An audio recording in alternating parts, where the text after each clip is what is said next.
All right, thank you. Good evening, everyone. I'd like to welcome everyone to the April 8th business meeting, Grosse Ile Township Board of Trustees. Let's begin with the Pledge of Allegiance. Pledge allegiance to the flag of the United States of America and to the republic for which it stands, one nation, under God, indivisible, with liberty and justice for all. Okay, once again, those of you present, thanks for coming. Those of you watching at home, thanks for watching. Let's see, call the meeting to order at, make it 7:55. We're started a little bit late because we had not one but two study sessions regarding recreational marijuana ordinances and small cell 5G aesthetic ordinances, stuff your board's going to handle very soon. Let's see, the board is present except for Treasurer Van Oss, who is excused tonight, so we can conduct business as published. And with that, I'll entertain additions or deletions to tonight's agenda. Mr. Supervisor, there's a resident in the audience tonight, Judy Mega. Am I pronouncing that right? Izzo. She asked if she could read a letter to the board. I said I would request it if we could. She could do it as part of a discussion. If not, she's willing to wait till the end of the meeting. There has been a lot of last-minute changes in tonight's meeting, so... What's the board's... Do we let her go first? And I know what the topic is. How long is in regards to the McLeod. Sure. How long is your letter, Ms. Mega? Okay, it should be a relatively short meeting. Okay. We will count on hearing from you then. I'll ask you up first in the public comment session. Okay. Thanks, Tom. Any other additions or deletions to tonight's agenda? And with none offered, those in favor of approving the agenda as published, please signify by saying aye. Aye. Aye. Opposed? None offered. Let's get on to tonight's agenda then. And presentation from Mrs. Frugi. Heritage trees.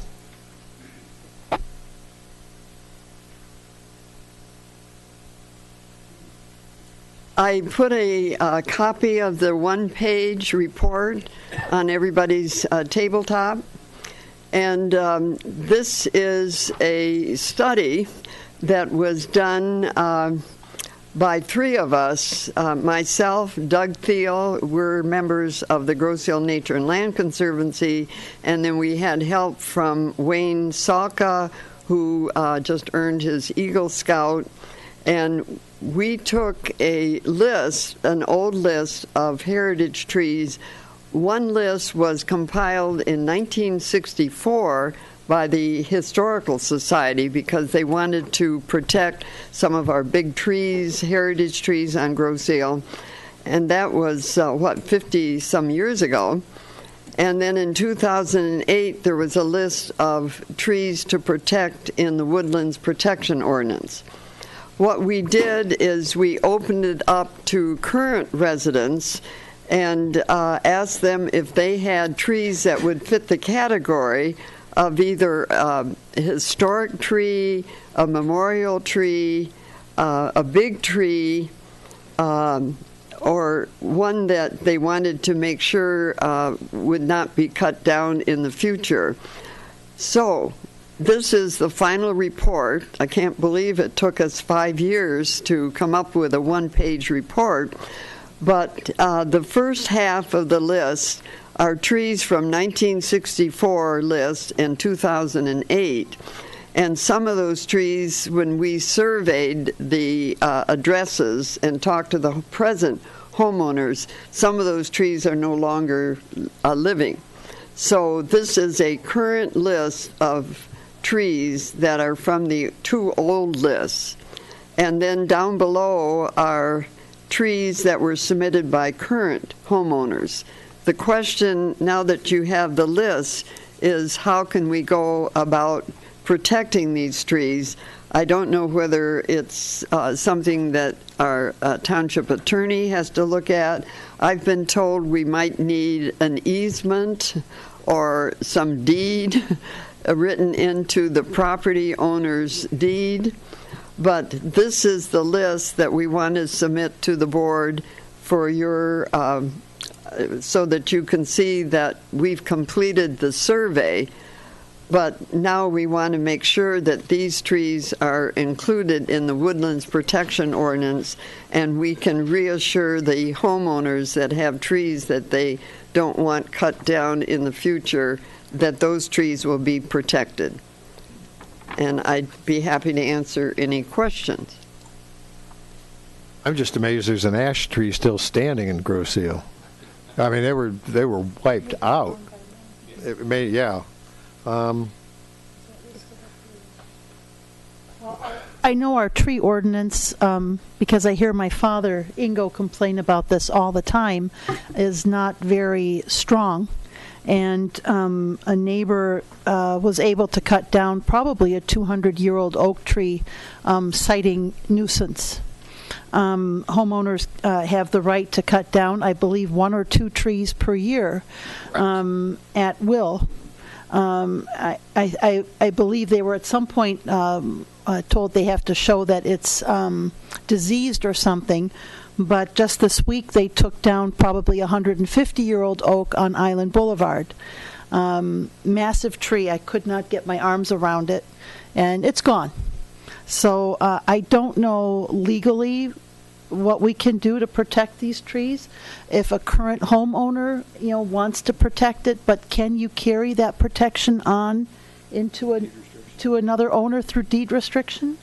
I'm looking at our township attorney, who's looking back at me, saying, "Why are you looking at me?" He doesn't like to give opinions on the fly. And rightfully so. But that's something that we would need to know moving forward. I don't expect you to answer that. I took notes. I did talk to the township manager about this, and we've looked into it. One of the possibilities we looked at is the potential of the township creating a suggested deed restriction that we could make available to residents if they, with no liability to the township, obviously, that if they wanted in some way to restrict that, they could on their own property. It would be beyond that. There are some limitations on the township's ability to limit what an individual property owner can do to his or her own property within the rights of the township as a whole, obviously. Does that sort of answer your questions, Ms. Frucci? All right, well, I see no reason why we can't proceed with it. No guarantees, but it's, there's a lot of history on this island, and if we can preserve some of it just through a tree, I think the board would support you. Good. The Woodlands Protection Ordinance says that it has to have a compelling reason to remove a tree, and that there had to be replacement trees if you read all the small print in the Woodlands Protection Ordinance. I hope I don't have to go to court over that one. But thank you, Mrs. Frucci. Okay, at this time, we only have 2 action items. Those in favor, okay, I'm sorry. Let's not forget the consent agenda. And the consent agenda. So anyway, this time we'll open it up to public comment to tonight's agenda items. And I don't see anybody behind the podium. So, Yes. well, I've been doing this for how many? Never. I won't even bring it up. Okay, with no public comment offered on agenda items, the consent agenda, Mr. Bundy.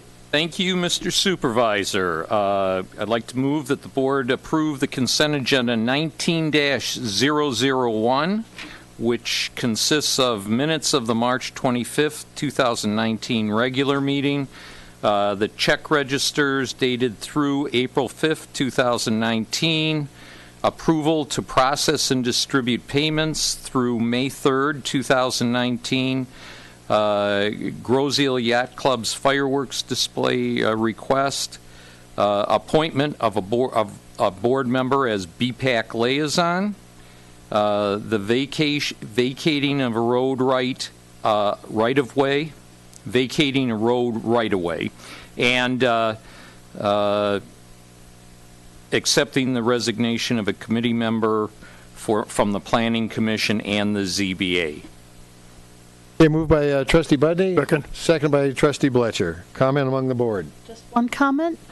Tucked into there was the resignation of a member of the Planning Commission and the ZBA, and that was Mr. Steve Lemoyne. Business is precluding him from participating as much as he'd like, and I just wanted to thank him for his service, and he's been a good participant on both bodies, and I wish him good luck, but we'll also miss his input. Thank you, Madam Clerk. Mr. Nelson? I would like to congratulate my friend over here to my right, Mr. Bletcher, on being the new BPAC liaison. He's dying to get after it. Thank you. Anything else? We want to pick? Okay. Hey, me too. All right.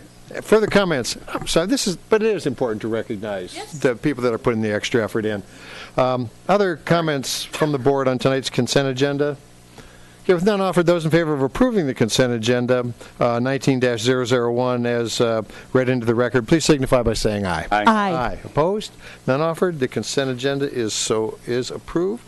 Tonight, then we'll move on to tonight's action items. Mr. Buddy. Yes, just give me a moment to find the. Okay, that's. My computer isn't working today, so I have to go to hard copy. All right.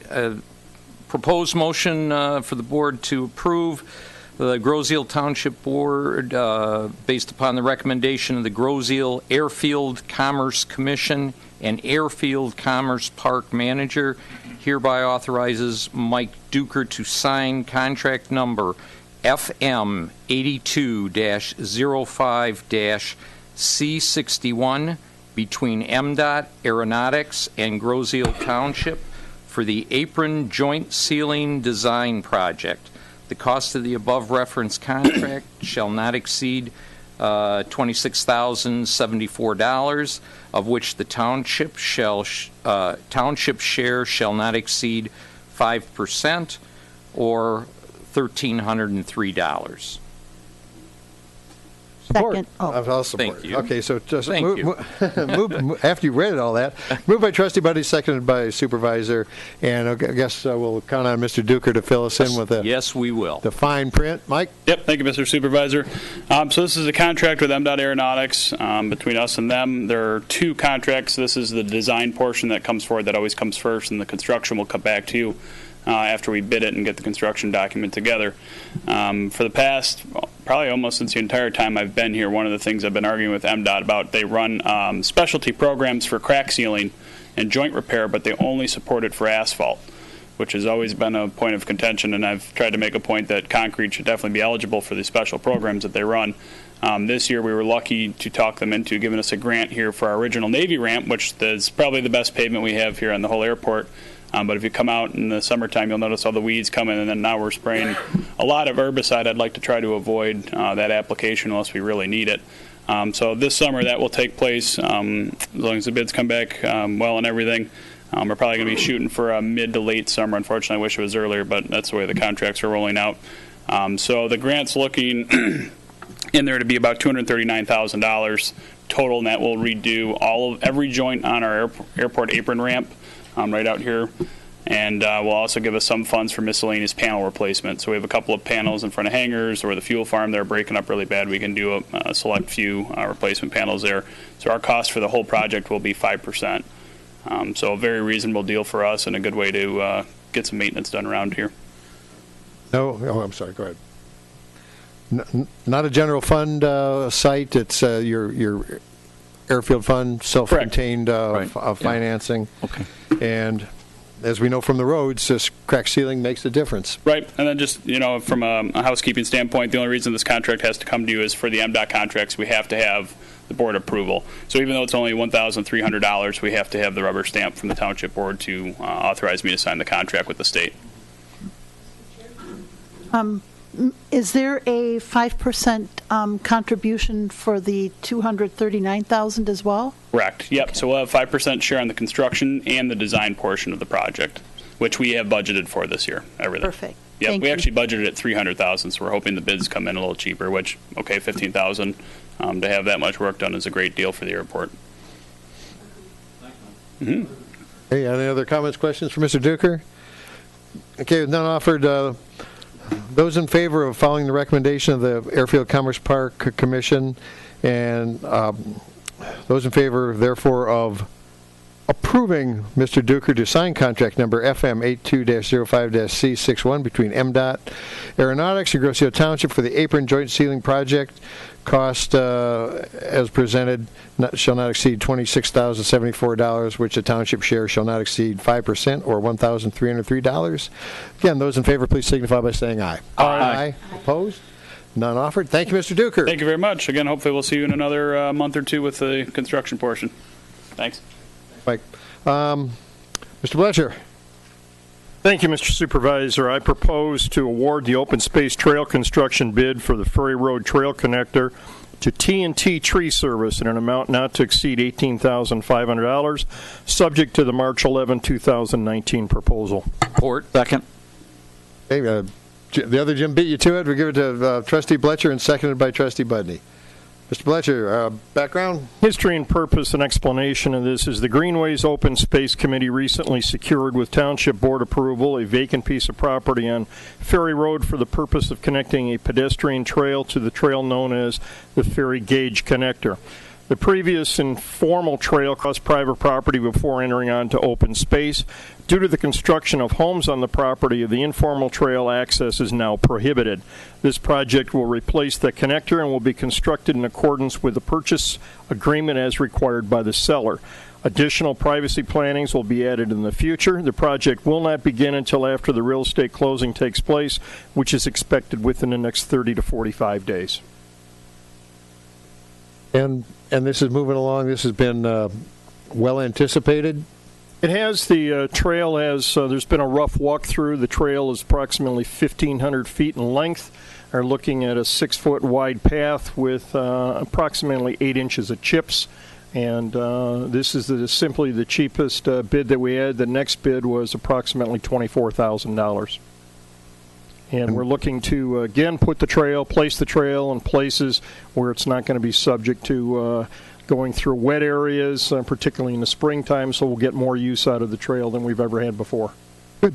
And privacy protectors to protect the adjacent homeowners? The property is commonly known as the Tittle property, and the home that is in the forefront, we're going to move the trail to the east to avoid that home as much as possible, and then the home that is further back, we're going to swing the trail to the west so that the privacy is maintained. We're going to have a green barrier, if you will, so that the privacy of the adjoining homeowners will be respected. And frankly, I'm hoping that we can use this as a prototype for any future acquisitions where we can sit back to hesitant or reluctant homeowners that are adjacent to properties and say, hey, take a look at the Tittle property. So what we did there to respect the adjoining property owners. The right thing to do. Ms. O'Connor? Just a question, Carl. Did you include, I think I misinterpreted Cliff's letter because he reached out to the homeowners. Is there anything in place that the commission reached out to the homeowners, or did they sign anything that they agreed to this, or is there anything formal in regard to that we can look to for future? No, there was nothing formal that was done. It was informal. In fact, Mr. St. Pierre, as the chairman and as a person very interested in the trail, has reached out to a number of other persons where we thought we might be able to get them to help us put a trail through that was more direct, less costly. Unfortunately, the new construction, because of wetlands to the far west of the property, it actually tails down to the canal, they have moved as far west with their construction as they possibly can without going on to wetlands, and the property still came within about 3 feet of their garage. And I think any homeowner out there might appreciate the fact that they were willing to work with us, but 3 feet's just a little bit narrow, and that was not something they were prepared to do. Neighbors to the east of the property had some structures there. They were concerned about potential vandalism, some issues there, although there hasn't been vandalism, valid concerns. It's their private property.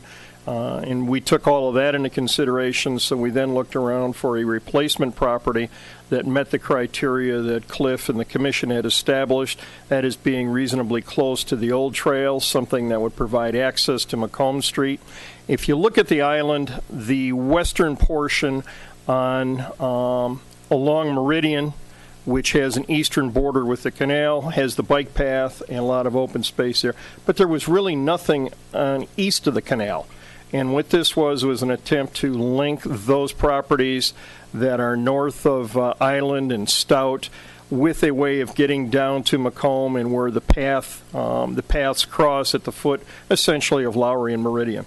So this connects not only the gauge trail, but also provides access for those people that are interested in walking from the northern portions of the island all the way to Macomb Street and beyond. So it's a good connection.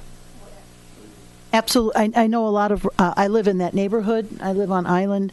A lot of people walk in that area and ride bikes too. And I noticed our friend Otis, remember, was a trailblazer for us with that trail, putting in some drainage and so forth so that you could get through it.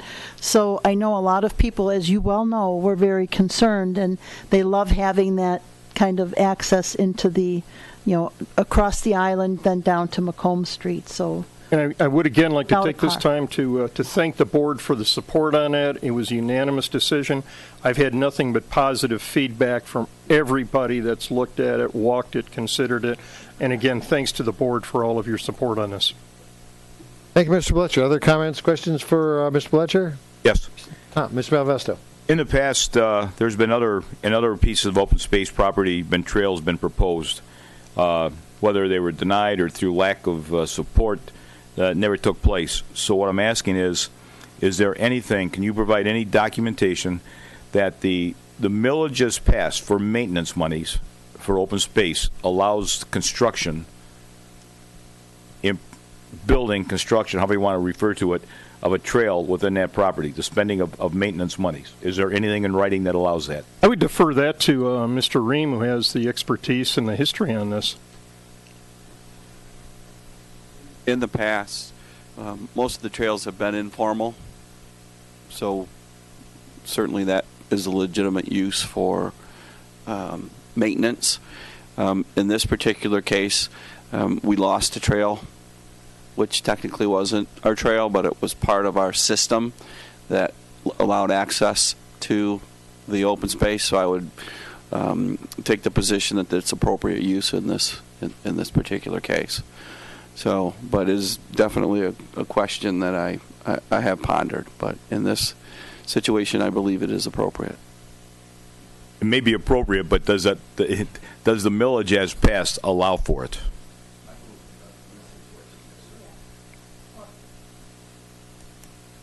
I would answer that as yes. And so the money for this is coming out of maintenance, not out of the purchase, correct? That is correct. Okay. What I'm concerned about is that there's only X amount of dollars left in the maintenance fund. And by putting in a trail here, does that encourage putting in additional trails and other open space properties? Because a lot of people believe that open space is just that. It's supposed to be left laying exactly the way it is. It doesn't prohibit use, but it's not to be improved. There's not supposed to be any construction on it. I think a park would be a wonderful thing to have on that particular piece of property, but I don't believe that either of the villages would allow for that, and that's why I asked this question. Is it in writing that you can take $18,000 of maintenance funds and construct a new trail? I would argue that's what the millage intended, and that's, to me, a proper interpretation and reading of it. I look at that millage and say yes. The millage language is not too precise. I think it gives a lot of leeway. And again, all the residents of the island are paying for it.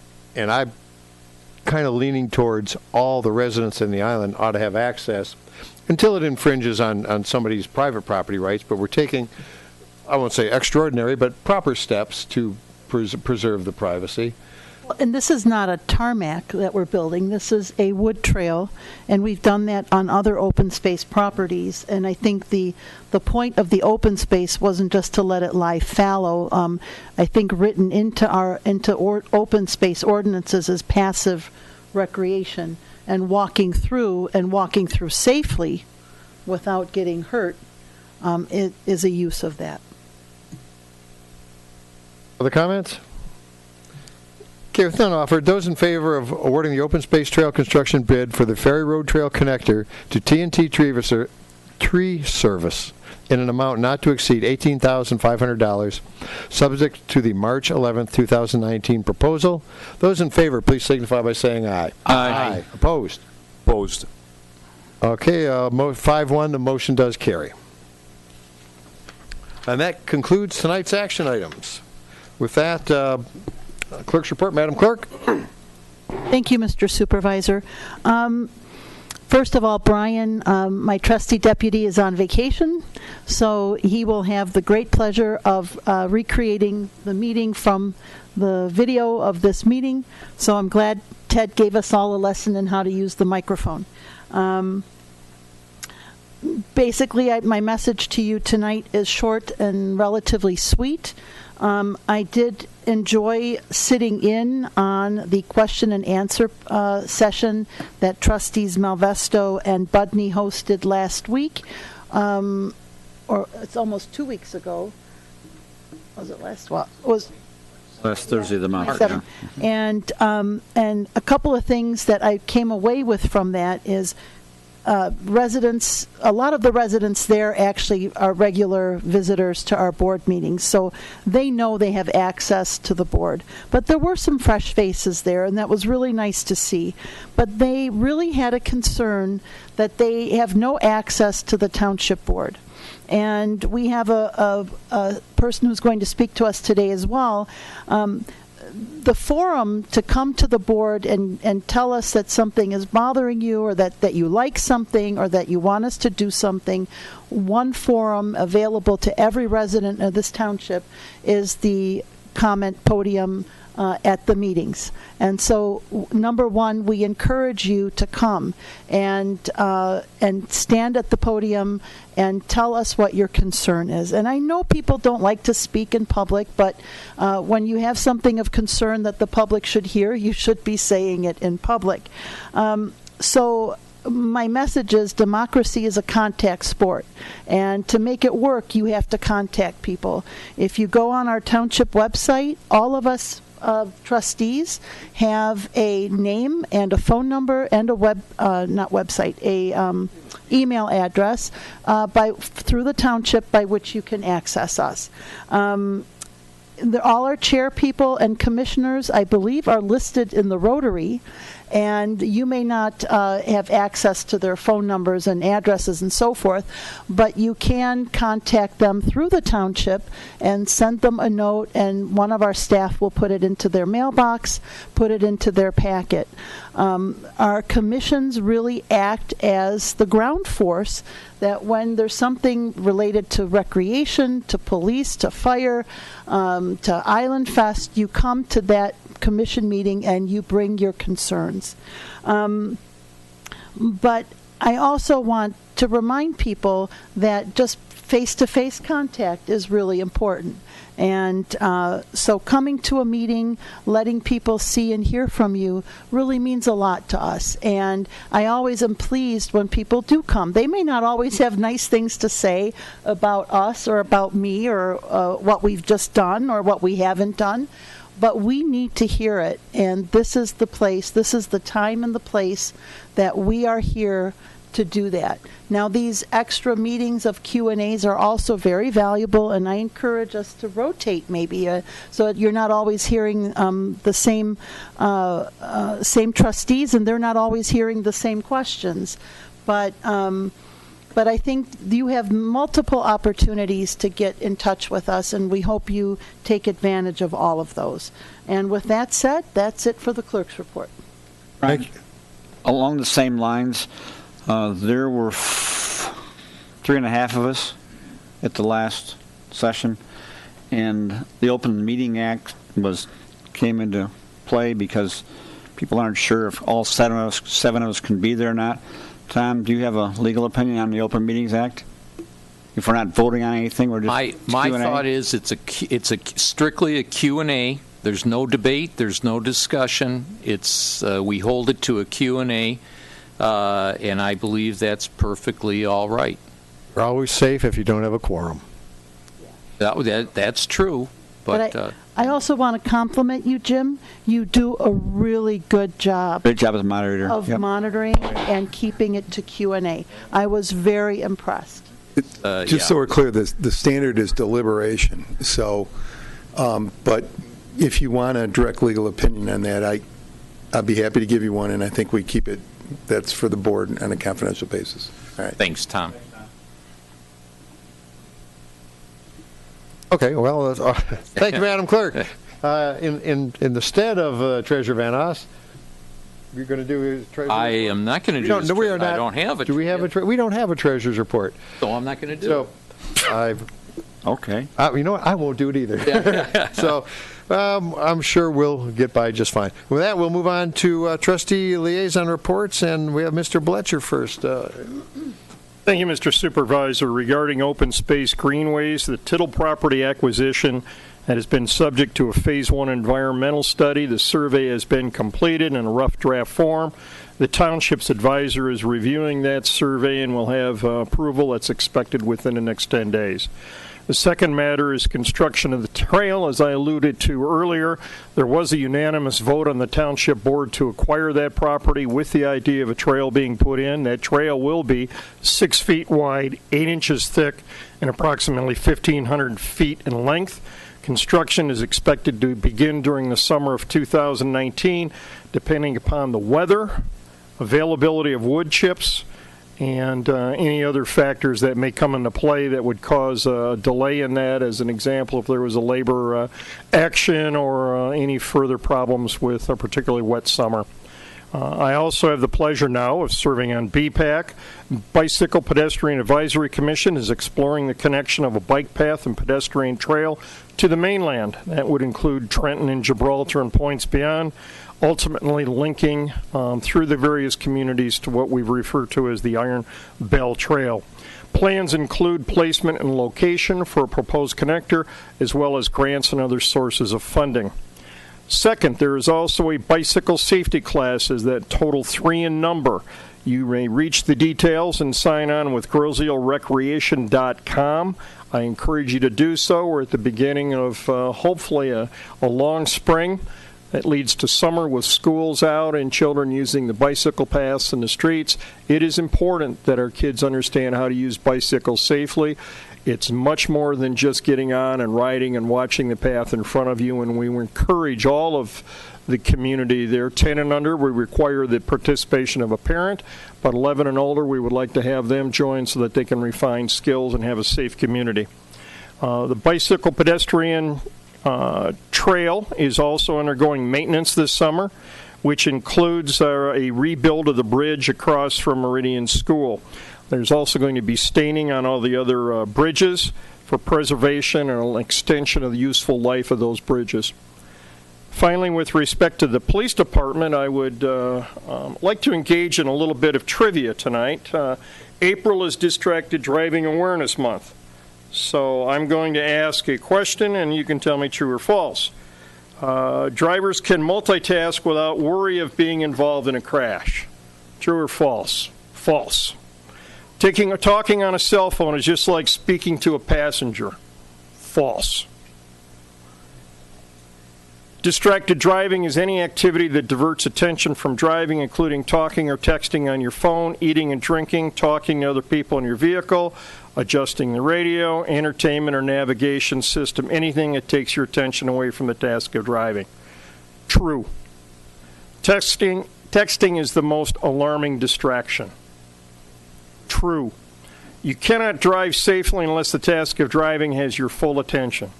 True. I only use my cell phone at stoplights, so it's okay. False. Voice to text is safe to do while driving. False. Last and certainly most obvious, teens are the only ones that shouldn't drive distracted. Absolutely false. We all should. That concludes my report for the month. You said it was distracted driving month, but it's just don't drive distracted month. I wanted to clarify that. I've distracted. Thank you, Mr. Fletcher. Thank you. Mr. Budney. Thank you. We have two meetings this month. We have a DPS meeting tomorrow, 7 o'clock in this room. And I don't know what has gotten into the ZBA, but we have another ZBA meeting this month. That'll be Tuesday, the 23rd, 7 o'clock again here. And thank you, Uda, for the kind words on the Q&A. We will be holding our third Q&A this month on Wednesday, April 24th at 6 o'clock here in the boardroom. We've had over 20 people show up for both of the first two sessions, and it's gone pretty well. So I'm encouraged and certainly hope we continue to have that size group or larger. We've managed to get either answer or get them all their answers to their questions if we haven't been able to handle it at the meeting. But again, it is a question and answer. It's not a discussion. It's not a debate. And by holding to that forum, we get everybody has a chance to speak. So, yeah.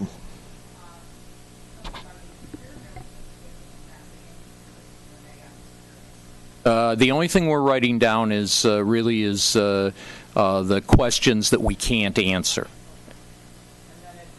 Because it's an informal, it's not a sanctioned board thing. It's something Tom and I came up with, and it's for the people. If the people come and they have no questions, we have nothing to say.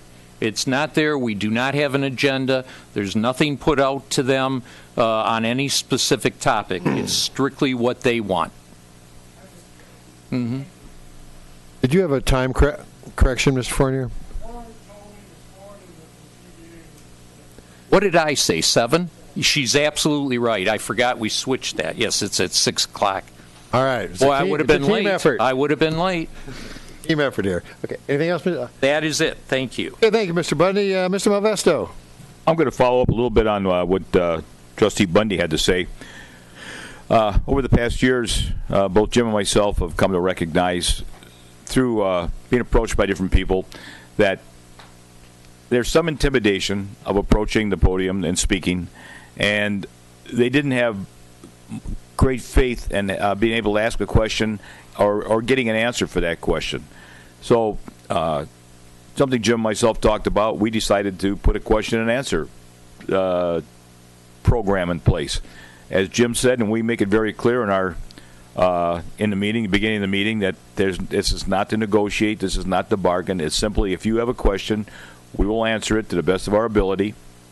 And I'm repeating what Jim said, but if we don't have the answer, we'll get it for you. If you don't like the answer, we can't change the answer. We're giving you what you've asked for. And what we're trying to do is really encourage people to come to a board meeting and approach the podium and address the board. So hopefully, if what we're doing works, more people will start attending. One of our biggest concerns is people have concerns what's going on Grosse Ile, and they'll talk about it at Kroger's or any other place that they can meet. But they don't share it in public. So we're trying to encourage them to come up, make their feelings known. It's no more, it's no less. And I don't know, Jim, how many weeks do we have this? How many more months do we have this scheduled for? I think I booked the room for 6 months. So we have what? It's a day that it's the day that it's not being used. So we're not pushing anybody out. And we, because of the size of the crowds that have been coming compared to our commission or board meetings, we needed the boardroom to get everybody in comfortably. Anyways, as far as the fire department goes, still a busy crew like always. First 3 months, we've got 152 rescue calls and 24 fire calls, and they just keep on going strong. That's it. Thank you. Thank you, Mr. Malvesto. Mr. Nelson. I'd like to have Ms. O'Farrell come up and give us a recreation report as well as anything about Island Fest, if she'd be so kind. Thank you. A couple of announcements. The Festival and Community Events Commission will meet on Wednesday, April 17th at 7 p.m. And the next Community Recreation Commission meeting is Thursday, April 25th at 6 p.m. This Saturday is the annual Easter event at Centennial Farms. Registrations are coming in slowly. I think people are watching the weather, and I wish today was Saturday, but I don't know if that's going to happen. But again, it's $5. That includes your light refreshments, Easter egg hunt for all the kids. The Easter Bunny will be there for a photo op and prizes and goodie bags. So you can register online. It really helps us gauge how many people will be showing up.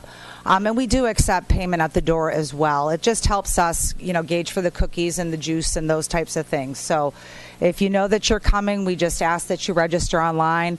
But if you want to just come to the door, we will accept payment at the door as well. And then summer camp, I'm pushing that. Things are going very well with that.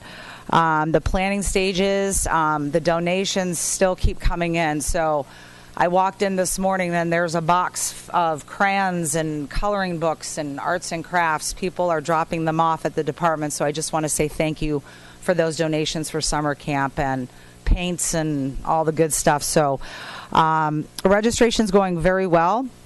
If you want to make sure that your child has a spot, I encourage you to register online. There's a $30 non-refundable supply fee for your child, and that will hold your spot for the summer. So, and we use those dollars again for arts and crafts and all the extras that the kids need, their snacks and so forth. So. We are in the final stages of the Summer Profile magazine. I just met with our editor this morning, and we are in our final proof. So we are hoping to get that summer calendar to everybody the week of April 29th. That's our target date. And also the recreation offices will be closed on Friday, April 19th, in observance of Good Friday. And last but not least, the golf course is set to open April 22nd. Weather permitting. So we do get a lot of calls.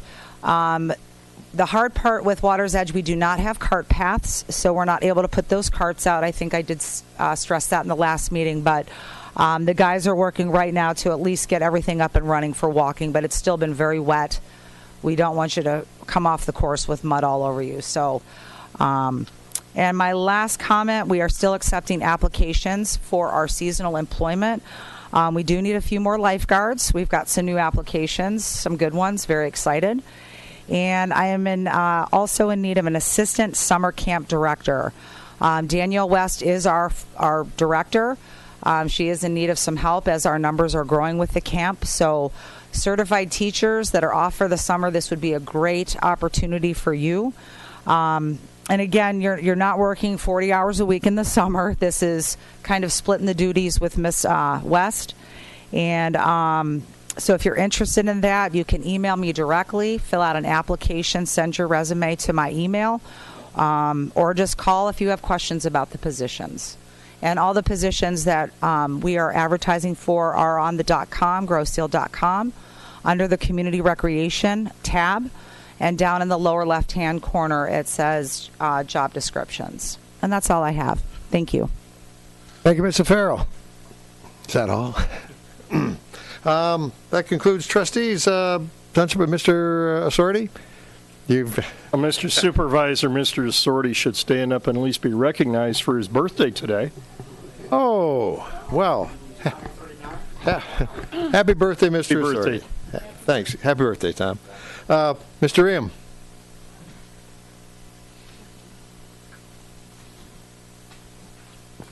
Thank you very much, Mr. Supervisor. As discussed earlier during the study session, and those of you that may have had a chance to check your email this afternoon, I'm requesting a special meeting this Friday. The initial request was due to the lawn care bids. The lawn care bids are due this Wednesday, and I did not anticipate us not having a second meeting in April.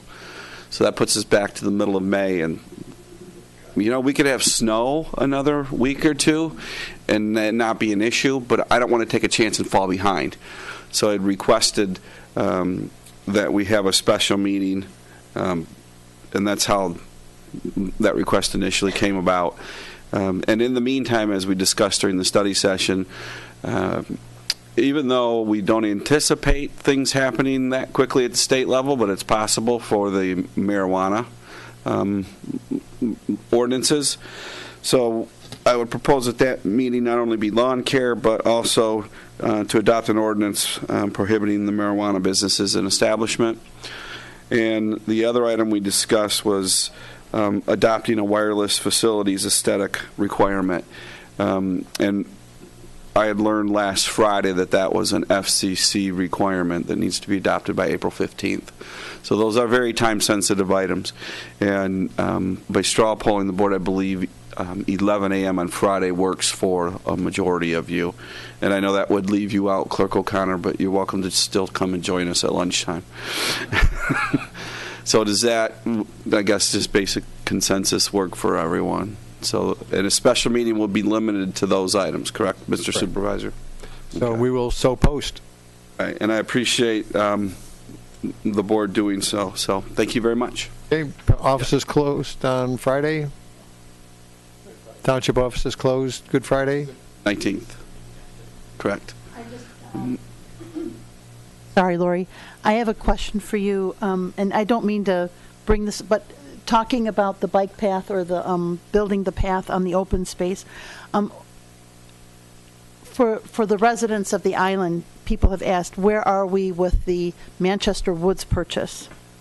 The Manchester Woods purchase, the closing has taken place, and if you recall, one of the items was to one of the owners was going to keep some property adjacent to them. Actually, I believe the legal descriptions are being written by the surveyor right now, and then there will be an additional closing. So that's going to come together as well, probably in the next few months. That's good news. Thank you. Okay. Thank you. Thank you, Mr. Ream. Move on to Supervisor's report. It's just been real busy. As Mr. Sorty talked earlier, we both at myself, Mr. Sorty, our finance director, Ms. Darsniak, were at the Michigan Townships Association conference with new governor, new attorney general. A whole bunch of new people in both the state house and the state senate. It was drinking from a fire hose, basically. There's a lot of new things coming down, a lot of stuff nobody expected, a lot of proposed legislation, ideas that we were not aware of, that they really, I'm just going to say they just didn't understand what they were doing. And I'll start out with, I'll come back to the Public Act 220, the small cell towers legislation. Basically, if we don't adopt that aesthetics ordinance, the carriers put in what they want, where they want. We need to adopt that to hold them off. And this, it's immediate. It's like pass the legislation, and we have to react to it almost instantly. Another thing, let's see, the Paid Medical Leave Act. I can only just call it an unfunded mandate. If we exceed a certain threshold of employees, we have to provide paid medical leave to our employees. We're going to have to dig into our budget and find out where that money's coming from. Recreational marijuana. That was the most packed session there. Everybody wanted to get words on that, and basically the guidance was, we don't know what the guidance is, but we know that if we don't opt out, it could be very difficult to control. If we don't opt out, it will be difficult to control whatever happens. We don't know what regulations, statutes, whatnot are going to come down to control the licensing, the distribution of recreational marijuana. So if we do choose to opt out, we can always opt back in, some or all. But the prevailing thought was opt out, figure out what the state is sending down later, and then if you want to opt back in for some or all. Additionally, we learned there is a lot of money backing this. There's hundreds of millions of dollars going into establishing this. I assume they anticipate billions of dollars in return. But there's also going to be hundreds of millions of dollars of cost based on what I learned at DEA presentations and what the Denver district attorney put out. So we're doing the best we can with that, and some of it's just wait and see. The hot S topic at the moment, the Public Act 220, I forget what you call it, Financial Responsibility Act or something, the Public Shaming Act. We have to apply for a waiver because in this case, and bear with me on this, because our future retiree health care funding is less than 40% fully funded. And my second statement is we don't know what that's going to cost. It's impossible to put a 40% number against an unknown number. Is that obvious to everybody? How do we generate a 40% or greater number against an unknown number? We all learned that dividing by zero is undefined. This is equally undefined, but we fell short. I'm still scratching my head. Let's see. This is from my favorite finance director, who's filed the waiver, followed all the rules, and here's her response. Or for your edification, for those of you who think we don't know what we're doing, the application for waiver and plan retirement health benefit system. The waiver was filed in December 2018 based on the March 31st, 2018 audit with an actuarial valuation report dated March 31st, 2017. Changes made since then, not reflected in the actual actuarial valuation report. Okay, it's almost 2 years old, the numbers that was used for rejecting the waiver. Effective July 1st, 2018. Township of Grosse Ile adopted the Township of Grosse Ile Municipal Employees Retirement Health Funding Vehicles as required by the Michigan Department of Treasury. Effective January 1st, 2019. Employee opt-outs were not included in the computation for employer-employee contributions, thus increasing contributions to the employee substantially. Further requiring retirees to pay the same amount as active employees are paying for amounts in excess of hard cap. This will have a major effect on the unfunded liability. Effective April 1st, 2019. Further, as required by the Michigan Department of Treasury, by the Township Revenue Sharing Program, which is a state mandate, the township will use supplemental payments received from the state of Michigan to pay down other post-employment benefit obligations annually by putting this payment into the trust as stated above. So it did open up an opportunity for us to put money aside in an interest-bearing account, and that was MERS set that up. Did they not set that up? So we're using the money wisely. We have not missed a payment. We're not going to miss a payment. I'll point out that one township took a more innovative approach for their future health care funding, and they fund it every year by resolution. They have no future liability, but they've never missed a payment either. They just, by resolution, every year, they resolve to pay it. I guess if it got tight, they could resolve not to pay it, but that hasn't been the case. So, actually, it's just bad. I'm just going to say it's just bad legislation. And let's see, the other one that came down that was also not as bad, but revisions to how we assess the properties. We have an excellent assessing program in this township. We've exceeded state standards. Every time we've been evaluated, we were the only community to get all 200 points in the misnamed 14-point review. We got dinged on a technicality on our first AMAR, assessment minimum audit requirements, or minimum assessing requirements, it's another designed to fail evaluation. We got some minor technical glitches on it. So technical, I'd be embarrassed to write down why they dinged us, and I won't. But anyway, there are a few things that we need to do through the new statute. It's stuff we're already doing. We just have to document it. Availability of the assessor, hours he's available. Yes, we have an assessor who's available. His hours are posted. We need to ensure that the state knows we have it posted. Still stuff like that. We have an excellent assessing department. Lighthouse grant, working on that. We did get selected for a $40,000 grant for our lighthouse. As it is public money coming from the state, there's a ton of paperwork involved in that. I have to do a community workforce assessment.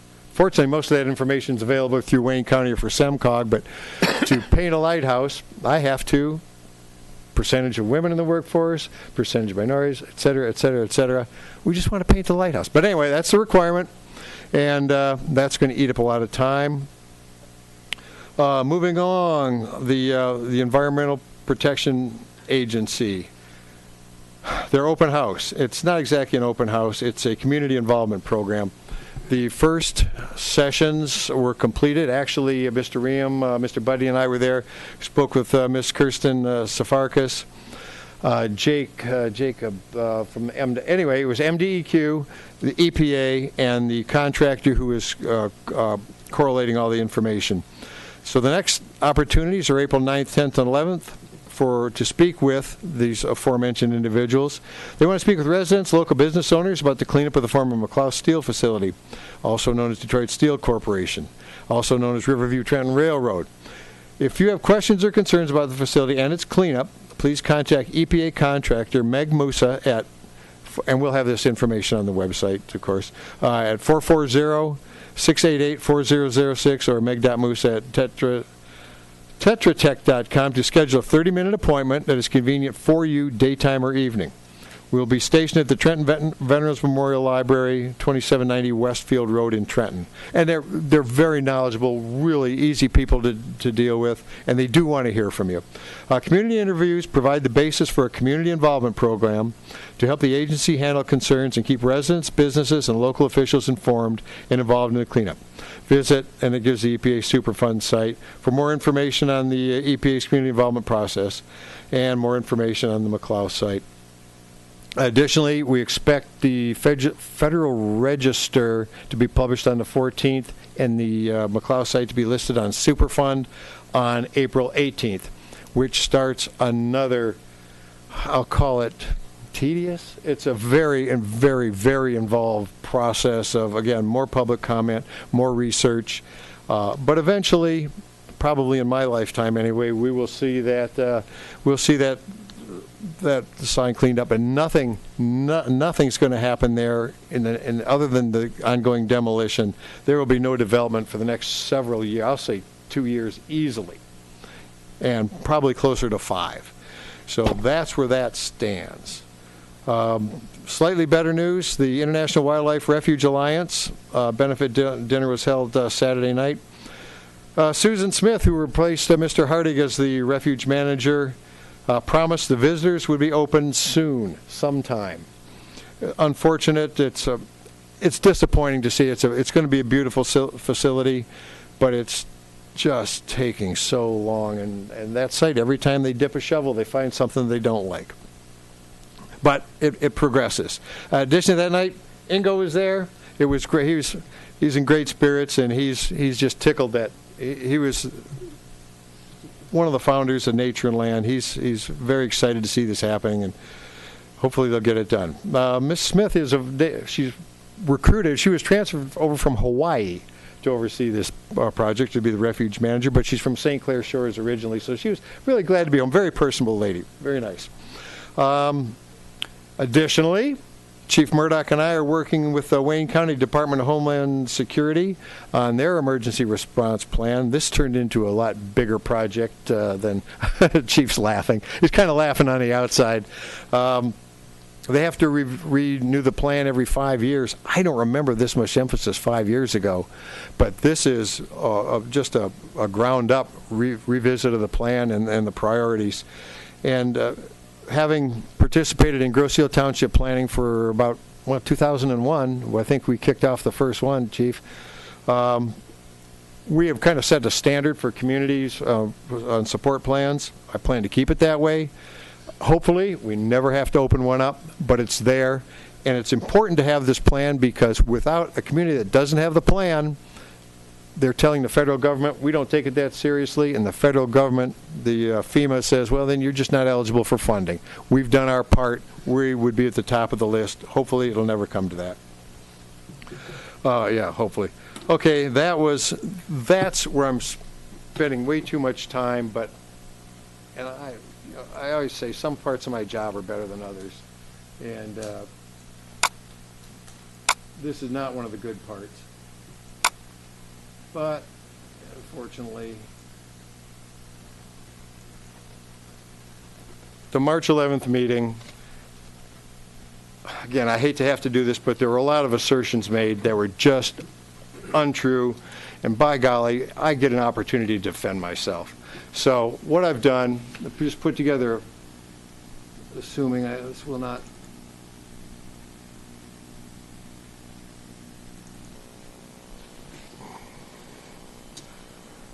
I used to be really good at PowerPoints. Okay, this is my side of the story, and it's going to be based on the timing and documents, and my opinion when necessary. This is the original letter. This was the anonymous letter sent by Ms. Cordes out to 100 Tails supporter from their mailing list. Anyway, she's 100, and she said she bought the stamp, so she knows how much she spent. There are a number of allegations there. When I was not an addressee of the letter. Mr. Malvesto had a copy of it, and he provided it to me. I read through it. This was the culmination of about a year's worth of complaints that I was in a crossfire between Tails volunteers, other volunteers who were Ms. Cordes' friends, between Ms. Cordes, the boards of directors, all with different stories, but it was obvious that it was heating up, and I could not broker a peace treaty. So, right, wrong, or indifferent, this anonymous letter came out. I had no idea who wrote it. But I reviewed it, and based on what I'd learned from the various combating factions over the past year, I knew that most of it, the letter itself was pretty accurate on some of the allegations. This is the one that I considered the most egregious, and just go right to the line about if you donate to Tails, it will go to other shelters. I knew that, because I knew they'd been sending or been supporting Monroe. It may partially go to Grosse Ile, but Tails is yet to inform their donors of the change. That was true. Deception may be criminal. That's where I had to stop and start doing some research, because that is a serious allegation. But I felt the need to update the board. So on a Friday afternoon, there's 11 bullet points there, and again, this was sent to the board and the township manager only. And number 9 of the 11 bullet points are the bad news, the continuing Tails animal shelter drama. Tom Malvesto shared a letter he received, apparently circling the island. Unfortunately, it's materially accurate. Remember that term. And it goes on. Nobody in the community wanted to see this dissolve, but it did. Next comes the threat letter from David Steingold with the plaintiffs. And this is where I just have to draw the line with Mr. Malvesto's assertion that all I needed to do was apologize. This was in the body of the letter. There's an opportunity to avoid litigation. There must be a total retraction of the false statements. Ms. Cordes must retract false claims in the letter accusing my clients of unethical conduct and lying. Mr. Loftus must retract his claim that these false allegations are true. Well, they were true. And I was not going to sign a document as supervisor or under my personal signature retracting a statement that I knew was true. I was not going to offer a false document. But it was a threat letter, and they said, we will take legal action in a week. Well, a week, 2 weeks, 3 weeks. Actually, it was the Tuesday after Island Fest was when the suit started. But on the illegality, this is out of Michigan statutes, okay, 400 point. You can read the numbers. Conduct constituting a misdemeanor, not a civil offense, a crime, which was alleged in the anonymous letter that we found out wasn't, where we find out who it came from. Number 1, a person that does any of the following is guilty of a misdemeanor punishable by imprisonment for not more than 6 months, or a fine of not more than $5,000, or both for each violation. Knowingly diverts or misdirects contributions to a purpose or organization other than for which the funds were contributed or solicited. The funds were solicited for the Grosse Ile Animal Shelter. The Tails people were supporting Monroe Animal Shelter. Is it a big deal? It doesn't matter. It's a violation, and I know some residents were upset with it. It goes on to go into felony let me make it clear, nobody's been charged with a crime, nobody's been prosecuted yet, but that's what I referred to when the allegation of criminal activity was a crime, or there is the potential for it being a crime. Here is the purpose of the organization. This is their bylaws. Look at the date, April 23rd, 1996. The purpose, first, to establish, operate, and maintain an island facility for the sheltering and care for domesticated homeless island pets, and to assure that through our best efforts, no adoptable animal will be put to death. That's their bylaws. Here's their IRS filing. Article 2, purpose, exactly the same. To establish, operate, and maintain an island facility for the sheltering and care for domesticated homeless island pets, and to assure that through our best efforts that no adoptable animal be put to death. And it worked for almost 20 years. On comes months of back and forth, discovery, depositions. The July 13th deposition down at Mr. Steingold's office, one of the plaintiffs went for 10 hours. It was very thorough, and in that I learned not only were all of Julie's allegations beyond materially accurate, we found even more, but their case, to me, my opinion, their case was unraveling. It was becoming obvious to Mr. Steingold. So here's the second opportunity where I'm supposed to cop a plea. I'm supposed to apologize. Read down to number 2. Mr. Loftus, your supervisor, must issue the following statement. I apologize for sending a message to my fellow board members of the Township Board indicating that the anonymous letter prepared by Animal Control Officer Cordis Redfield and sent to Tails donors and friends was substantially accurate. The term I used was materially accurate. I never intended to infer or state in any way that Roberta Hall or Robin Benson were stealing money or that they were committing any illegal acts. I only meant to confirm that the funds were being sent to Chewy to aid the Monroe Animal Shelter before a change in the bylaws or mission statement Tails had been affected. Well, it was an illegal act. And, by the way, give me $10,000. That was brought to the board for discussion. No one in the board at that time indicated they were interested in a motion to to ignore Mr. Ferrand's recommendation. We ignore it. Any board member could have offered that, could have initiated. We choose to settle. I was not going to sign a statement that I knew was false, but the board could have, by resolution, sent a resolution that may have mollified them. So, quick recap. The letter of demand required a detailed apology and retraction. Retraction required both ACO Cordis and myself to produce and sign documents we knew to be false. The suit was filed on the 6th of June 2017. It was the Tuesday after Island Fest, which is Tails' largest fundraiser. I don't think that's a coincidence. And damages of over $25,000 and retractions were demanded in the suit. Documents and evidence collected by both parties. Depositions began immediately after the suit was filed. Ms. Cordis and myself were deposed on the 30th of November. Deposition of the plaintiff, again, on the 13th of July, indicated that all the allegations were, in fact, accurate. And then the settlement offer, a week later, well, 2 weeks later, the settlement offer, after the plaintiff's deposition, again, demanding an apology and a retraction, and $10,000. I will not compromise my integrity or the integrity of my office by signing a document I know to be false. Mr. Ferrand recommended rejecting that offer. No one on the board initiated a motion to countermand that or to override them. Case Evaluation Board gets a little complicated on the reason, but basically there's an assessment of the merits of the case. The amounts came in, some attorneys call them ridiculously low. I've heard it's the lowest they've ever seen. There was an amount they thought would put this to bed. I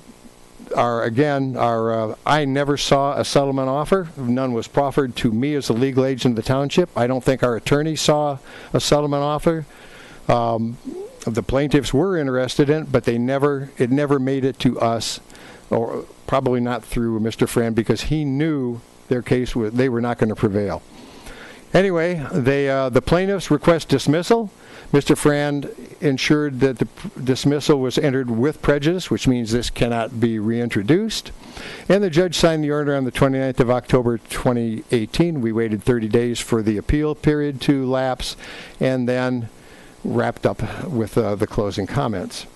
So, two other floating issues here. Mrs. Walker, a frequent contributor to the board, suggested that perhaps we were, and I hope this was entered in jest, that we were perhaps taking advantage of senior citizens. Well, I'm older than either of them. Okay, so that again, I'm assuming that was entered hopefully in jest. But the suggestion that the township and travelers forced dismissal due to excessive legal fees, that we bullied them into pleading for dismissal. First of all, the plaintiffs initiated the suit. They had to know it was going to cost unless it was done on a contingency, which these cases usually are, but I don't know how much they spent. I know they spent some on legal fees. I don't know how much it cost them. That's what happens when you initiate a lawsuit. It's behind us now. That part's over. How do we, and my question from day one with Mr. Farrand, I knew we would prevail. I mean, it was when the evidence kept pouring in, we knew we were going to prevail. How do we pick up the pieces? How do we go back to the situation, I'll say, 5 years ago when things were running smoothly? That's where I want to get us back to. So I'll be looking for advice, looking for support from the board. How do we pick up the pieces? How do we move on from this? That is the worst part of my job. I have one more good part. Better part of my job. I wish I had more of these to read. You know what? Let's put that away. Letter from Miss Betty Lick. Dear Chief Duncan and Supervisor Loftus, often the residents of Grosse Ile, ourselves included, appreciate the tranquil beauty of life on our island while forgetting the really important amenity until needed. Recently, on March 13th, and again on March 23rd, it was necessary to call upon the Grosse Ile Fire and Rescue Squad to transport my husband, Hank, to Beaumont South Shore Hospital. We must express our sincere thanks to the squad members who responded on both occasions. Their kindness, unparalleled expertise, and ability to understand Hank's and my trauma was extraordinary and greatly appreciated. Members of the Grosse Ile Fire and Rescue Squad are the absolute jewels of Grosse Ile, deserving of our gratitude and respect. To these members, Hank and I express our heartfelt thanks and appreciation for your help, Betty Lick and Harry Lick. So, again, Chief, pass that on to your guys, and I don't know if you got a copy of it or not, but I'll make sure you have this copy. And Mrs. Lick, thank you so much for allowing me to read that to the board. I'm the best part of my job. We won't have this will be the last April meeting. See you again in May, and my best Easter blessings for everyone. We got some of us have a lot of work to do. She's nodding her head as we go into audit. With that, it's time to open up to public comment, and I promised Mega or Izzo, because your emails had both. Judy Mega, Miss Mega. Thank the floor you. Is yours. Thank you for your time. I didn't know that your employees are now going to have mandatory medical paid leave. I'm thrilled to hear that. I can't think of a better way to have my tax dollars spent. If you're sick, stay home and don't worry about not getting paid for it. I'm thrilled about that. I am here today personally, and as I'm recently elected precinct delegate for Precinct 3, and I have had people approach me about a matter that I consider urgent and they consider urgent, which is the McLeod Steel site. I understand this board personally has no ability to do anything about it other than issue a resolution in opposition, which the board did back in 2001 on under similar circumstances. There is, so in the RFQ that Crown submitted to Wayne County prior to the sale, They stated, in that it stated, per Wayne County, the land bank advises that Crown's intent is to develop an international transportation facility. Now, there's a saying, if somebody shows you who you are, believe them. If someone tells us what they're going to do, let's believe them. We don't have to ponder the what-ifs. We don't have to wait for a presentation to Trenton City Council about what Crown says they're going to do. They said it, that's what they said they're going to do, so let's take them at their word. Not a single person that I've spoken to has thought that that will make life better in Trenton, in Groseal, or anywhere in this area. The points in the 2001 resolution that board presented at the time are the exact same. If you go through, it's the increased traffic, the railroad situation. We have so many problems already. There are, I actually printed out the old resolution, dramatic impact on the quality of life on Groseal. The bridge being closed for 3 or 4 times a day, for how long at a time? Increased traffic. And for that reasons, the board said that we're imposed to industrial reuse. I understand it would have to be rewritten, but it's almost word for word what our objections are now. I took a little bit of time to do some research on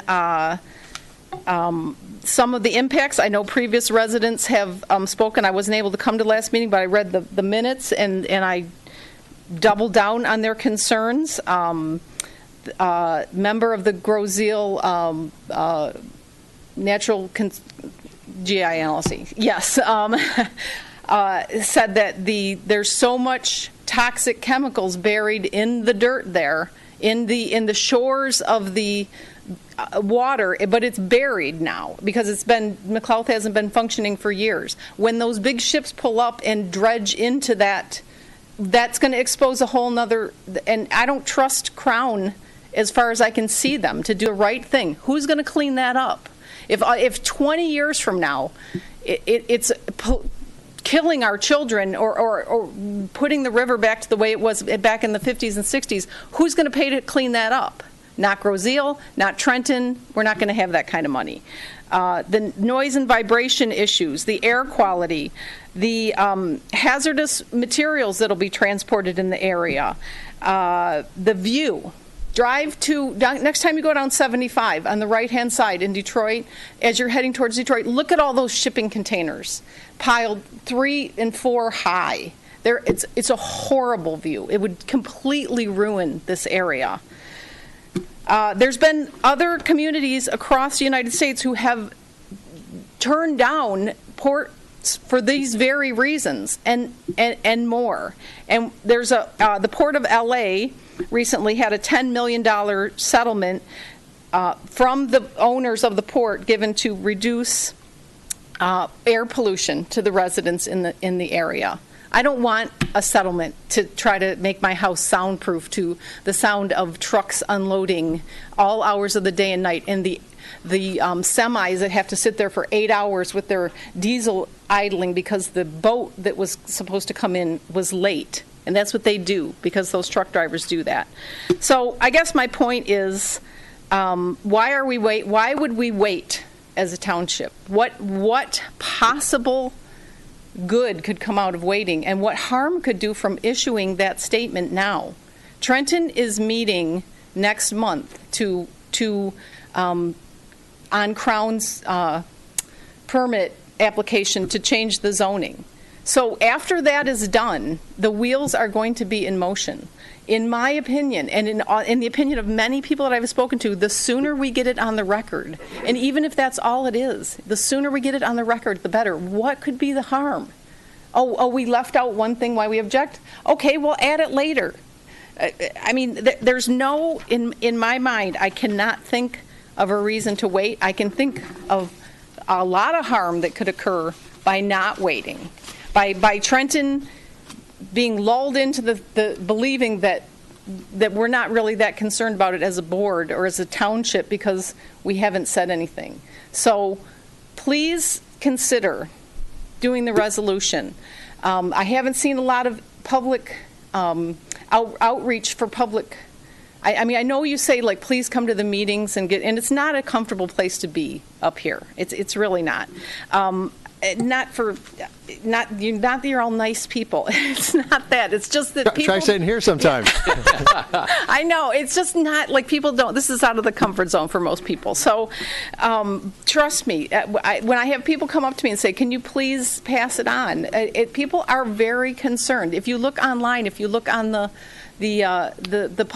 social media sites and the different sites, people are talking about it and they're very worried about it. So I would urge to please proceed with it as soon as possible, and let's just please get it done. I have one quick question. Were you Precinct 3? Precinct 3 delegate, yes. Precinct 3 of what? Of Groseal. A voting precinct? Yes. But I am a precinct delegate. I mean, there's Republican precincts, there's precincts county all over. Precinct. County precincts, there's Democrat. Yeah, you have Right. Democratic and Republican precinct delegates for both parties in each precinct.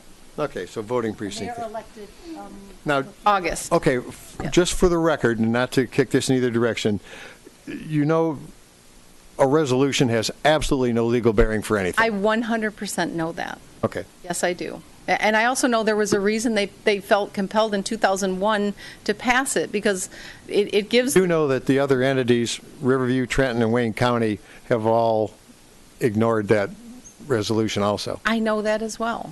I know that as well. Yes.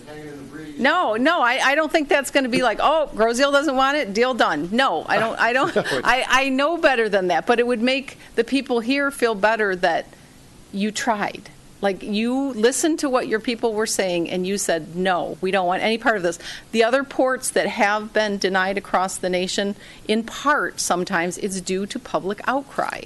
So the time to do it is now. Thank you. Yes. Just a little comment. Going back to what I had said earlier, too, and what we talked about, you point out the discussions taking place in social media.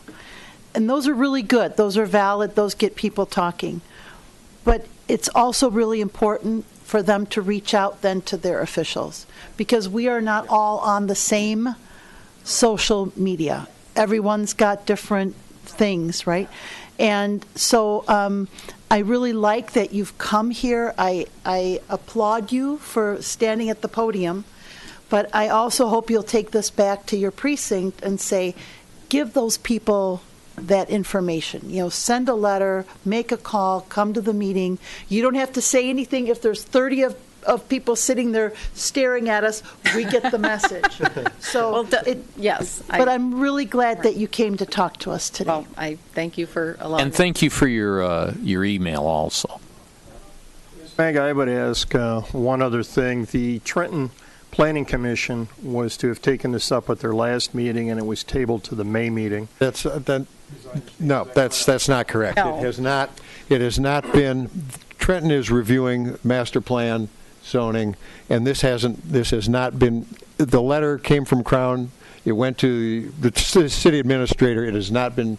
It's not going to the Planning Commission until they get a few things squared away first.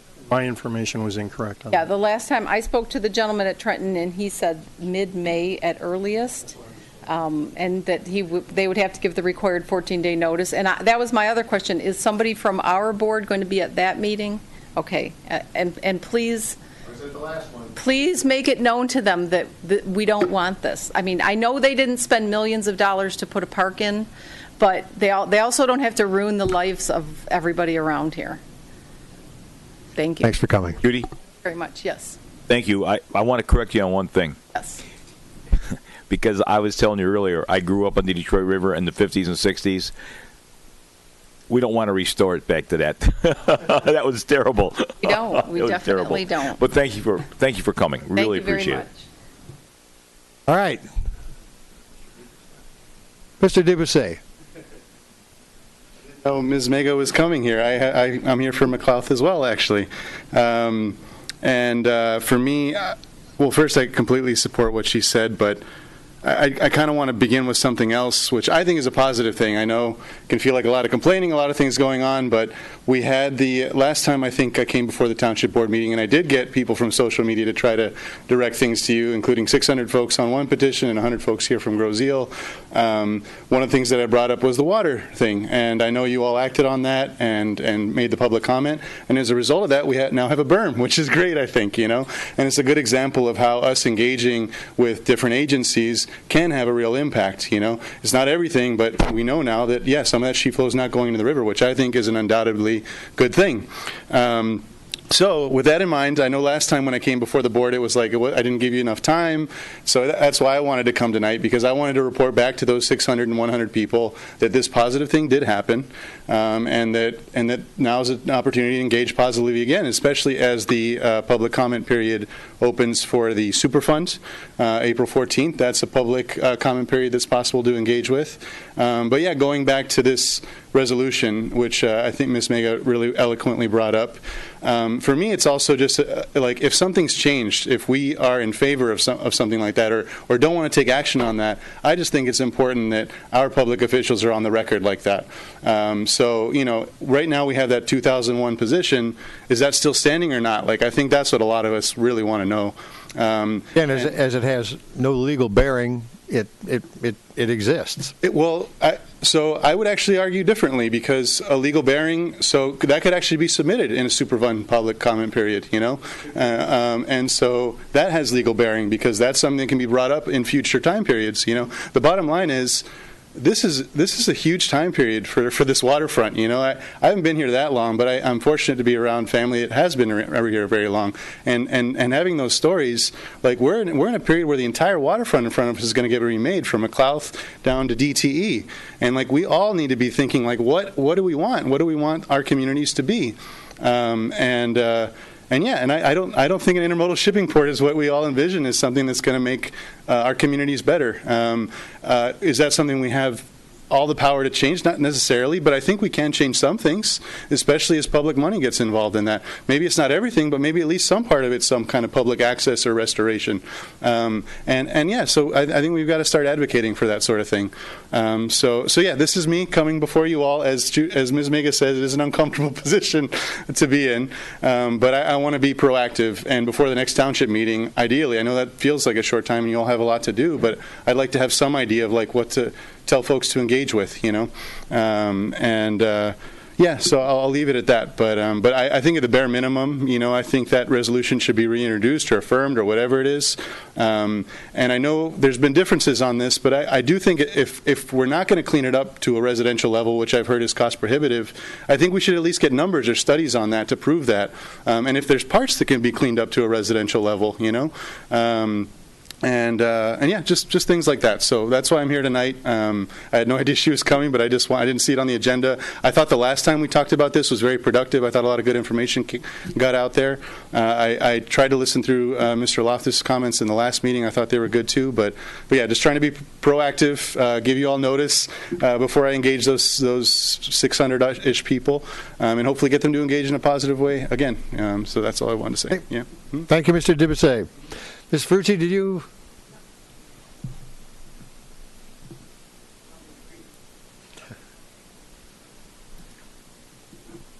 Before I came here this evening, I had a session with the finance department of the school board because I had a vision of a reading library called the Legacy Library, where the 1911 building used to stand. It's an empty field. Used to be an old high school with windows on the water. There's no windows. They built a middle school that has no windows on the waterfront. And I visualized a reading library looking over the waterfront. It would be a legacy library because I've already talked to Kyle DeBose about being the 8th generation of the McComb brothers to bring down the original treaty deeded in 1776. It's up at the Burton Historical Library. Nobody sees it unless you happen to go up to their library in Detroit.